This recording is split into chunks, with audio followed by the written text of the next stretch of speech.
what is going on? Cover One Crew, welcome back to the show. Everybody's doing great as always. I'm always good because NFL season is kicking off. We got college football full up and going. Absolutely love this time. We're finishing it off with wide receiver rankings, top 40 on these rankings. Finish off the series before a lot of y'all are still going to have some drafts early on this week, but we definitely got to know where the value does rest with these wide receivers. Let's start off number one with Ja'Marr Chase, Cincinnati Bengals, easy money. We all know this. In a lot of leagues, he's going as the 101, and it's hard to argue. I'm still a running back guy. I prefer my running backs above my wide receivers all the time, but with Ja'Marr Chase, very hard to debate and argue because this man can put up another very much triple crown winner type of season.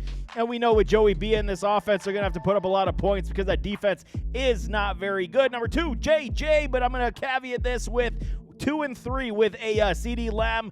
I think they're interchangeable, man. You could take either CeeDee Lamb or JJ and be absolutely fine with either one of them. I do love the prospects of CeeDee with a healthy Dak Prescott and a George Pickens, where we could see a little bit of struggle early on with this Vikings offense with Justin Jefferson and JJ McCarthy. But we will see because we know JJ is very much quarterback proof at this point. So either one, pick your poison. For me, I'm still going to say it's, 2A, 2B with a JJ and CeeDee Lamb, but I do like both these gentlemen, absolutely. Number 4, Malik Neighbors in the house, man. Now with Russell Wilson, Jameis Winston, and a Jackson Dart, his numbers should continue to rise, which is scary to say after such a great rookie season that he did have this past year. We know Russell Wilson's likely going to get the start of the season, but the leash is going to be extremely short for this man. They drafted Jackson Dart because they want him to play. If he does continue to show in progress the way he had so far in preseason, we could see Jackson Dart early and often this season. Malik Neighbors, absolutely as safe as they come. He is a baller in his own right. Number 5, Amon-Ra St. Brown, Detroit Lions. Okay, we know he still is going to get peppered with targets, even though the offensive coordinator been saying it all offseason long. Ben Johnson is now the head coach of those Chicago Bears. How is this offense going to change? Will there be growing pains early on with the new system? Players seem to be okay and liking what they see, but Amon-Ra is definitely one of these guys continuously going to be peppered. It is still chemistry, the same as it was with a Jared Goff. Amon-Ra at a 70% clip was one of the lower boom rates that he did have last year over his entire career, but he is continuously going to be involved in this offense, even though they wanted JMO to be a bigger part of it, man. Number 6, Brian Thomas Jr., Jacksonville Jaguars. Everything is contingent on a Trevor Lawrence. Can he be the guy that we all think he's going to be? This, like I said, this is the last year I'm going to be supporting a Trevor Lawrence in any facet because I cannot do it anymore. Now he's got Travis Hunter, Brian Thomas, and we'll see what he's able to do in this offense. I do like the fact that they added a Travis Hunter. Should be absolutely stellar for this wide receiver room. We'll see. Brian Thomas, he gained a lot of point productivity and garbage time production last year. Even if the Jags are losing, he should be fed in that respect once again. Brian Thomas going to put up a lot of points once again this season, man. Puka Nacua, we could do that interchangeably with a Brian Thomas as well. But I do have Puka down just a little bit because of a Devontae Adams. Should be taken a little bit more out of his mouth. But, I mean, Puka, we know what Matthew Stafford can do. Stafford can support many wide receivers to high-end levels. We saw it with Puka, we saw it with Kupp, and it's just going to be very similar with a Devontae. Devontae's just a different type of wide receiver, can absolutely spread on the outside as well. So it's just such a good dynamic in LA. Puka, barring health issues as well. Puka's been, frequenting the medical room, which is something of a concern. So I would actually wait. If it's me, I'm going to wait on drafting a Puka and go get myself Devontae, and I'm just going to hedge bet that way. But if you are taking Puka, he is my 7th ranked wide receiver at this point. Drake London, number 8. He's been moving up my board consistently this offseason. He's got all the skills, all the talent available, and he was already, okay, the boom rate's not great, under 60% because he hits in big in certain games, and then he goes to sleep in others. Now with a Michael Penix, we will see how this offense can move and hum down the field. I think they will be continuously improving. Penix has shown that he is poised and ready for the role, so I do like a Drake London quite a bit. Bijan Drake should be the lead guys on this offense. Let's see what Kyle Pitts can do. If Drake could get anything supportive, Darnell Mooney was enough to help pull some coverage. But if Kyle Pitts can get on the same page, Drake London is absolutely going to have a stellar campaign. Nico Collins, number 9. Only reason I got him at number 9, injuries scare the hell out of me with this man. So far, he has not finished a full 17-game season in his short career. continuously finds his way into the medical room. This is not a good situation. Offensive line troubles continue to persist in Houston as well, and no more Joe Mixon. He is on the pup. He may be out for the entire season as well, so definitely stay on tap for that because Nick Chubb is a good running back, but they say he's kind of lost a step. They're going to have to pass the football. So if C.J. Stroud can, shake off the sophomore slump he had last year, Nico's still a fantastic wide receiver without question. I'm just going to hedge bet, and I'm going to put him down closer to the top 10 than higher up inside the top 5. Number 10, Tyreek Hill. A lot of y'all going to scoff at this one and say, hell no, I'm out on Tyreek. That's totally fine. Your opinion, I understand why. This is one of the last seasons for these Miami Dolphins. We understand what Tyreek said last year as they lost, saying he was done with the Fins. He wanted out. He basically requested a trade. They kept him. This is one of those seasons, kind of like a prove it one last time. Can we do anything with the squad the way it's built? Because the head coach could be on the hot seat also. Tyreek still's got a lot left in the tank. And I mean, his numbers were just mediocre because of the fact, mediocre for Tyreek Hill because of the fact of Tua being in the medical room as well and playing with backup quarterbacks definitely did derail us. If Tua is healthy, this offense can move, man. And Tyreek should be able to bounce back in a very big way. And where he is sitting in terms of ADP, you get him as your wide receiver too, potentially your flex option as well. You're going to be laughing all day long, especially if Tua can remain healthy, because we know that he can support Tyreek Hill and Jalen Waddle time. Number 11, Mike Evans, Big Mike. And again, we're talking about other wide receivers on this board, but Mike Evans is the epitome of consistency. Mr. 1,000-yard seasons, Mr. 7 to 10 to 12 touchdowns every single year. And with Baker Mayfield, we know what he's able to do in this offense. Like I've preached all offseason, 73 TD passes for Baker Mayfield in the last 2 years with this offense. He's absolutely locked in. They're loaded on offense. Emeka's still there now as their rookie. Chris Godwin's still likely going to miss 2 to 4 weeks, even though he did not start on the PUP list. They got weapons, man. Yes, they lost a McMillan, but I'm telling y'all, Evans, this is great news for Mike Evans. Should start the season off extremely on the high note, but watch out for Emeka because he is coming as well. But I mean, Mike Evans, if he is your wide receiver one, you're kind of like, yeah, I'm okay with it because he puts up so many quality numbers. 50% on that boom rate last year. He did deal with some injuries, so that's hence why the boom rate is on the lower trend, but he is easy money for 1,000 yards and at least 8 to 10 touchdowns this season. Number 12, I'm sticking with the veterans. Devontae Adams now with these Los Angeles Rams. Absolutely love the prospects of him with a Matthew Stafford. Do not get this twisted. There's still lots left in the tank for Devontae, and because he's with a team that does have a winning culture, he's going to feel rejuvenated once again. We will see old school Devontae coming back. He's going to be one of the best, later top end wide receivers in terms of ADP to ROI this season. Mark it down. Devontae is going to be an animal with a Matthew Stafford. Absolutely sign me up all day long. Number 13, Ladd McConkey. He's a good lad. And the way that this Chargers offense is building in the right direction under Coach Harbaugh, I'm absolutely smitten, man. We know Justin Herbert is a 5,000-yard quarterback in this league. We know that he can support many wide receivers. It was growing pains last year. They were trying to change it up, change the culture, change everything they do. Now they got an even better running attack with an O'Marion Hampton, with Najee Harris. The offensive line is good enough. And I'm telling y'all, man, with Trey Harris, with Ladd McConkey, this offense, Keenan Allen is back in the mix. This offense is going to move, man. Ladd McConkey, 62%. You can move him around all over the field. He's not just a slot weapon, and he's got wheels to get down that seam. He's going to have another great campaign with a Justin Herbert this year. Number 13 for me, for he's a good lad. Absolutely love Ladd McConkey. Number 14, A.J. Brown, grown-ass man. So here's the situation. I can put A.J. Brown from, 14 to inside my top 10 very easily, but we got to understand what this offense is going to do. They basically gave all the carries to a Saquon, and we saw how it did pull back on A.J. Brown's top-end numbers. Even though he had a great season last year as well, there were many contests where he wasn't even looked at and was the afterthought. He was reading books on the sideline and leaving us fantasy managers being like, can you throw the damn ball to an A.J. Brown? I feel like this is going to be the similar type of situation. He'll have his pop-off games, and then you're going to see him again, slide back because they do got Saquon. They do got Devonta Smith. So, I mean, there is a lot of situational football here that Philadelphia does like to play, and they are still going to be a run-heavy squad. So, A.J. Brown, for me, that's the reason I got him at 14. Still going to be very productive, but you got to take it with a grain of salt because whatever production you do get, you're going to have to live with the stinker games that he is going to probably put up once again this season, man. Number 15, Scary Terry McLaurin. So I had this ranked before he signed his contract, so I'm easily going to say we can put him back up to number 10 and feel extremely satisfied with it. For safety reasons, you have him at 15. He did not participate in training camp or the preseason whatsoever. Deebo Samuel is there, which is a positive as well, but the negative that he hasn't seen the field yet, and he might start the gates out a little slow. Even with veterans, we understand they got to get their football legs under them absolutely quick, especially when they hold out for their contract. So I fully expect Terry to play fine, but he may take a game or two just to get his football legs back up under him. And in this offense now with a Deebo, coverage is going to be less on Terry's side. He's absolutely going to have a very strong season once again, just like he did last year. So 15, put him up to number 10. I'm totally fine with that. You want to play it safe, 15 is where you got him. Number 16, Jaxon Smith-Njigba, JSN, my dude.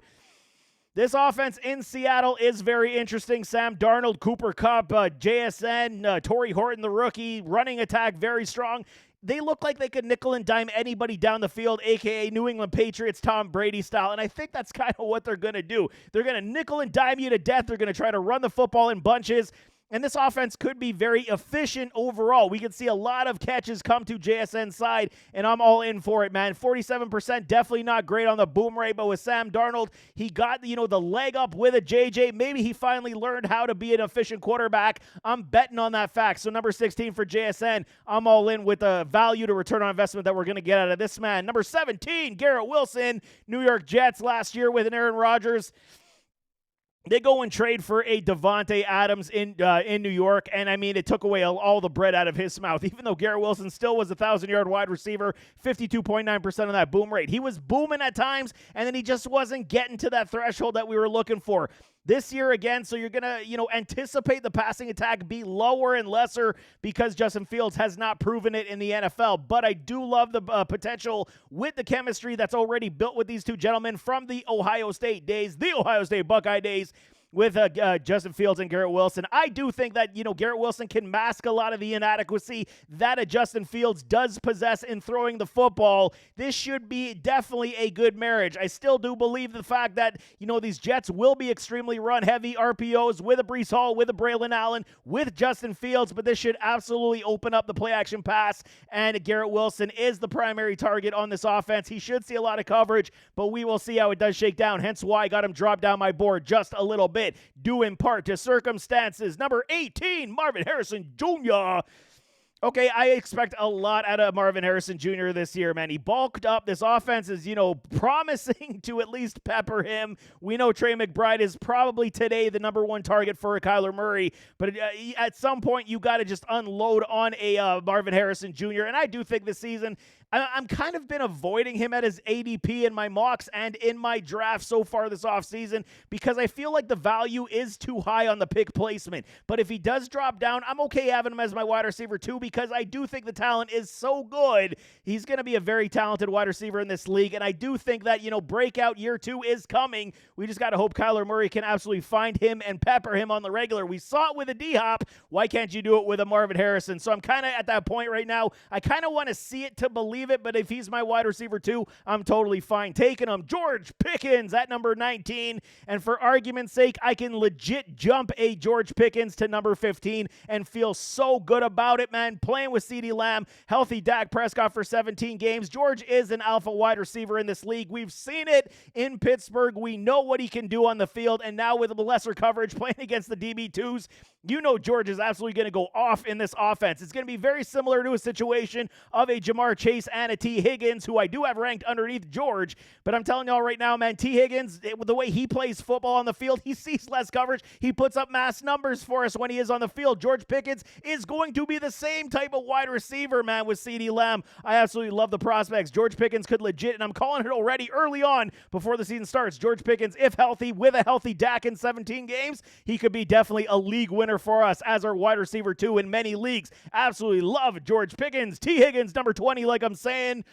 Okay, they signed their contracts, but what's T's problem been over these years? It's been injuries, man. This guy continuously finds his way into the medical room. I believe he landed on his ankle again wrong in camp. I mean, he's been resting since that happened a couple of weeks back. But, I mean, this is always the problem with T. Higgins. Always injured, always nicked up. But when he's on the field, this man does nothing but produce. That's exactly what you're looking for. If T could stay on the field healthy without having any bumps or bruises, he could legitimately be a top 15 wide receiver every single season. Top 10 is even in the cards as well. But I'm telling y'all, the way the Cincinnati Bengals are going to have to pass the football, T. Higgins is as safe as they come, and a great return where you can pick him in terms of ADP. Number 21, DJ Moore, Chicago Bears. I could put DJ Moore higher, but I just can't do it right now with a Caleb Williams. He's got to show me way more. We saw how frustrated DJ Moore was last season with the lack of production, lack of productivity, visibly frustrated, taking plays off, throwing his hands up in the air. You almost feel like that could be another similar type of situation. Plus, they got mouths to feed. Rome Odunze, Luther Burden. We'll see how this offense, Colston Loveland, we'll see how this offense does, distribute the football, but it is going to be a problem. So for me, DJ Moore continues to slip, not because of skill set, just because of offensive circumstance. We'll see what Ben Johnson can do with this offense, but I am a little bit scared to be picking a DJ Moore at this point. Courtland Sutton, you got to rank him at 21, by the way, because of skill set. He can do it on his own when he has the ball in his hands. Number 22, Courtland Sutton, like I'm saying, 70% boom rate player, and like I said, man, if I'm wrong, I'll admit. I was wrong on a Bo Nix. I did not promote it near enough. I wasn't a hater on a Bo Nix, but I said, I just don't see what everyone's seeing.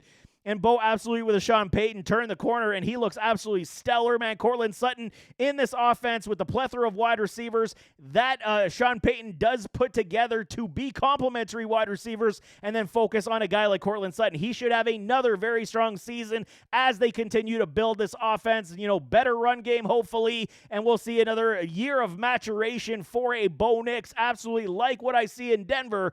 Courtland Sutton could be one of the better wide receiver twos on our fantasy team. J-Mo Williams. I love me some Jameson Williams. Loved him back at Bama. He was so good, so talented, and I do believe he's found his stride, man. Turned a corner just a little bit last season, and I think that's going to continue into this year, man. Yes, Amon-Ra St. Brown is likely still the guy to get peppered with the targets, but they want to install J-Mo that much more. Could Jameson be a wide receiver one in this league? I do believe so. I think the skill set does warrant that. He's got speed for days. The dropping problem seemingly is kind of in the rear view. Let's hope that I didn't jinx the man. But J-Mo is as safe as they come when it comes to explosive plays, deep plays. They just got to integrate him more so that he can actually get the ball in his hand, do a couple sluggos, and this guy will be off to the races when it comes to, catching touchdowns. I like J-Mo at 23. Extremely fair value with great upside definitely coming. Number 24, Devontae Smith. 69%, man. This guy's very consistent. Again, in this offense, though, you got to take it with what it is, man. Saquon is the bread and butter engine that runs this offense with Jalen Hurts vulturing touchdowns on the goal line with the brotherly shove. So we do lose out on touchdown productivity to these wide receivers. It's just the way it goes in Philadelphia. We got to be okay with it if you are picking these types of guys. Still, man, anywhere from 10 to 15 points we could get for a Devontae on any given week. He scores multiple touchdowns. He has over 100 yards. Now you're up into the 18 range. So it's a good situation for a Devontae. You just got to take it with what it is. Sometimes you will get those stinker games from Devontae, from A.J. Brown, so you just got to be okay with what's coming your way, man. Calvin Ridley, big-time riser up my board as the offseason moved on. Okay, Cam Ward, I had him, definitely pegged high on my list coming out of this draft, I should say, for these rookies. But Calvin Ridley, man, he's always been a very talented wide receiver. Missed that season due to that gambling suspension, but he's back. And if you get a quarterback like Cam Ward, if Cam Ward can be, even 50% better than Will Levis, and that's not a stretch to say whatsoever, or a Mason Rudolph, Calvin Ridley's going to put up 1,000 yards without question, and we could get him probably as our wide receiver 3 in a lot of leagues based on where he does sit. I love the upside, man. This guy can make plays. He's going to be peppered with targets. I love Calvin Ridley this year to be that supportive wide receiver for our fantasy teams because he's going to have a lot of points this year. Cooper Kupp, I am not out on this, man. 26 rank right now for me. I'm a little higher on most than y'all about Cooper Kupp. Yes, I get it, man. Injuries are a problem. Yes, I get it. He's on the later stages of his career and could be in the washed category very soon. But, playing with guys like JSN, they're going to recreate the Puka Nacua and Cooper Kupp show in Seattle, man. This is very clear to me. Nickel and dime you down the field. If Cooper Kupp gets injured, I understand. So you got a hedge bet on that. Get a couple wide receivers if you are taking a Cooper Kupp. But getting him later in the drafts anyway, we could still see a very strong campaign. Cooper Kupp PPR upside definitely is on tap in Seattle. Still with a Sam Darnold. Absolutely love it, man. Ted McMillan, rookie, number 27, might be a little low, but I still need to see it before I believe it. And I'm not willing to bank, Ted outside of being a low-end wide receiver 2, high-end wide receiver 3 in his rookie season. We'll see what Bryce Young does. Turned a corner himself this past season as the year did move on. He looks a lot better. Looks like Alabama Bryce Young as well. So with Ted McMillan, a lot of y'all saying, oh, the guy can't separate. The guy can't do this. Go watch my scouting report, man. Ted McMillan doesn't need to necessarily separate because this man will catch anything to come his way. His hands are absolutely gorgeous, and he will snag it out of the air, man. He will have a very strong season in Carolina. DK Metcalf falling down my board, number 28. With these Pittsburgh Steelers now, with an Aaron Rodgers, we'll see. I mean, this one of these harder situations to, dissect because I do like a DK. There is a lot of upside and ability.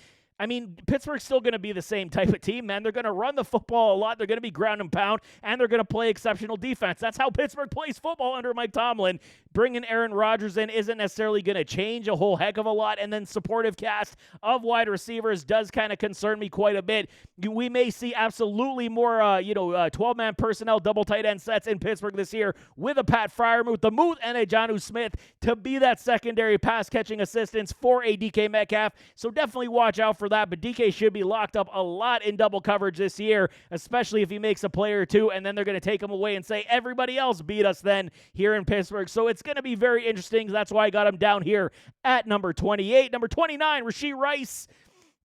And you know what, I could suggest, we could drop him probably down to 35 at this point. Being suspended for those, 4 to 6 games? I think it was 6 games that he got. I mean, you're going to be holding a player who's not playing for 6 games. Very difficult for you to do. Unless you got an IR spot that can hold suspended players, then absolutely take him here at 29 and don't think twice about it. When he does return to the field, we know it's going to take maybe a game or two, but he's going to be right back where he left off with the chemistry he has with a Patrick Mahomes boy. 75% on that boom rate last year. Rashee Rice is definitely one of these guys fit in like a glove in the Andy Reid system. So if you do take him, you're going to have to hedge bet and wait for 6 weeks, but he could be a big-time gem for us for a long playoff run without question, man. Number 30, Chris Olave, CO2, my guy. You guys know me. I love CO2. A lot of things scare me in New Orleans, man. Spencer Rattler is the starting quarterback. Hopefully he can be better than what he was last year. Tyler Shogg obviously did not cut the bill to be the guy just yet. They're going to try with Spencer Rattler. Chris Olave is one of the most talented wide receivers, I believe underrated wide receivers in this league. The concussions scare me. No question, man. About 5 or 6 concussions in his career already. He gets another headshot. He's like the Tua Tagovailoa for wide receivers at this point, and it is a grave concern, especially with a quarterback who's going to be throwing murder balls out there, getting CO2 cold clocked in the head again. It is a very big risk, man. For me, 30 is reasonable, but if I'm getting him down 35, 40 as my wide receiver, then I will discuss entertaining, taking him. But as so far this season, man, the only one I'm trusted on this New Orleans Saints offense is going to be an Alvin Kamara because garbage time productivity will definitely be there. Number 31, Jalen Waddle time. Massive injury season for a Jalen Waddle. Did deal with some issues this training camp as well. Under 20% on that boom rate last year was just a horrific campaign for those Miami Dolphins. So don't blame Tyreek for getting all angry. It was, they don't have a backup plan, man. Yeah, Quinn Ewers is now the backup quarterback for Miami. We'll see how that goes if Tua goes down. But Waddle's too talented, just like Tyreek. And if they are healthy, we know how fast this offense can go under Coach McDaniel. So we will see how it does shake down. But unfortunately, we got to drop a Jalen Waddle lower down our board, due in part to injuries, due in part to potential Tua, issues. So that's why I got him here at number 31. Number 32, Zay Flowers. Might feel a little low, but I'm okay with it. He's kind of, fitting that Hollywood role that he had in Baltimore. They brought in a D-Hop to help out the cause. This team straight up run heavy as well, man. Feed the tight ends, run the football a lot, and then spread the football around to wide receivers. Zay Flowers just doesn't find the end zone near enough. 41% on that boom rate for a guy that we are taken as an ADP wide receiver 2. That's a little high for me, man. So for my liking, love the explosive ability. Absolutely love Zay and matchup play. but there is too many, fall-off games for me to trust and support at this point. And now with the DeAndre Hopkins, Bateman came on last year as well. Lots of mouths to feed. Mark Andrews, Isaiah Likely, you see what I'm talking about. So will he ever be this guy that we're hoping? Maybe. But, this season, I'm going to play it safe on Zay, rank him here at number 32. Hopefully, and he should beat out this ranking. But, I'm just going to play it safe for other better options. Deebo Samuel at 33. You guys said, a lot of people said he's fat, he's overweight, he's washed, he's not going to be the same guy. He looks just fine, man. You guys understand, maybe he ate, lots of cheeseburgers this offseason. He's back to goods as long as he does not get injured as well. With a Jaden Daniels, man, with a Terry McLaurin, Deebo's absolutely going to have a great campaign. Change of scenery always gives guys more, improvement in the mind and the mentals. Deebo Samuel, later round wide receiver, abso-freaking-lutely, sign me up all day long. He should have a very strong campaign, man. Jerry Jeudy, number 34. Reason being the quarterback situation. We've seen Joe Flacco. What are you guys promoting with Joe Flacco? He's old. He's on the end. Yes, he can still sling the football, but there's so many mistakes that come with it as well. If he does go down, it is Dylan Gabriel. It is Shadir Sanders. Rookie quarterback, so I can't do it, can't promote it outside of this. He still is in my top 35, but as we said today, number 34 is fair value for a Jerry Jeudy based on the fact of who is throwing him the football. Number 35, Jordan Addison, due in part to the suspension, drop down my board. If he does fall to you in like round 8, 9, 10, absolutely pick him up. It's only 3 games. You're going to have to pick up another wide receiver to cover your bases, but I do like the potential of Jordan Addison. Yes, again, it is with J.J. McCarthy, but again, we're talking 850, potentially 6 touchdowns. Very good for low-end wide receiver numbers, wide receiver 3 numbers, where we are picking them. So if you're getting them, anywhere from round 9 to round 11, absolutely, I'm taking a shot. Just going to hedge bet with some other wide receivers until he comes back after those 3 contests. Number 36, Khalil Shakir, Buffalo Bills. Everybody eats, man. That's still going to be the, stigma in this offense as Josh Allen is going to spread the football around to all his wide receivers. A lot of ups for a Keon Coleman as well. And I am excited for Keon, but I just got to see it to believe it in this Bills offense. We know they can throw to anybody. Khalil Shakir probably still going to be one of the most utilized wide receivers in this offense, as he showed. He is a trusted, reliable source for Josh Allen. Just want to see that boom rate go over 65. And then we're talking about Khalil Shakir rising up into the potential top 25 of wide receivers. At this point, 36 still seems fair for a Khalil Shakir. Number 37, Travis Hunter. For me, I got to do it, man. Got to put him right here only because Trevor Lawrence scares me, and the fact that he's going to be playing defensive back as well. I completely understand. He believes he can do it. Good for him, man. I think that he can do it. This is going to take some kind of, man, I don't know. His conditioning is amazing, but do I believe in the NFL game that you can play both positions for a full 60 minutes and be good? I don't see it, man. So there's going to be some times potential body wear, injury risk does increase for Travis Hunter. That's kind of why I got him at 37. Should he beat out 37 rank on ROI? 110%, but I'm just hedge betting here. There's other options I would rather take at this point in redraft leagues than a Travis Hunter, but he's got to fall to the right value position for me. Don't dislike it. Love me some Travis Hunter, but the value to return for me, very risky, high risk, high reward, man. Number 38, Jakobi Meyers. Love the potential of Jakobi in this offense with a Geno Smith. Yes, he requested a trade. That does not bode well, man. This kid Thornton from Tennessee, the rookie, he has been making a lot of waves with a Geno, but I still love the potential with a Meyers. He feels redundant because of a Brock Bowers taking all the slot, catches from him at this point. Meyers, if he does find himself on another team, that's better news for his, total production. But I still think with a Geno, there's going to be enough of a role in matchup play for Jakobi to at least have an impact 1 out of 3 contests with potential of better consistency in 2 to 4. So I do like that quite a bit, but there is some issues that we got to iron out with Jakobi Meyers. Xavier Worthy with these Kansas City Chiefs at 39. There's just not enough sample size for me to promote. Early on with the Rashee Rice issues, we should see him uplifted. But when Rice comes back, it's Hollywood, it's Rice, it's Worthy. You got Brashard Smith out of the backfield. Travis Kelce's still there. There's just too many mouths to feed in this offense for me to trust and promote him outside of being a low-end wide receiver 2, high-end wide receiver 3. So that's kind of where I'm settling on a Worthy right now. Worthy was always my guy from his draft class. Love the kid, but, there's just too many mouths to feed for me to feel warm and fuzzy. And number 40, Rome Odunze. I do like the prospects of Rome a lot. I do think that he could carve out a, primary role for him in target share. Just can't trust Caleb right now, man. There's going to be growing pains, like I continue to say with these Bears, and I just don't like it. So right now, 40 for me for Rome Odunze seems more than fair because there is a lot of risk to, more risk than there is reward for me to feel all good about Rome this season. But there you have it. That is top 40 wide receivers. As we get closer to the NFL season, you guys will be concluding your drafts. Hopefully all this info helped y'all. Appreciate all the support as always. Do not forget, start sit waiver wire advice is coming this season. Once again, I got you guys covered. But nevertheless, as always, don't forget that like button, hit that subscribe button, jump in those comments, give me your thoughts, and we'll see you next time. I am out.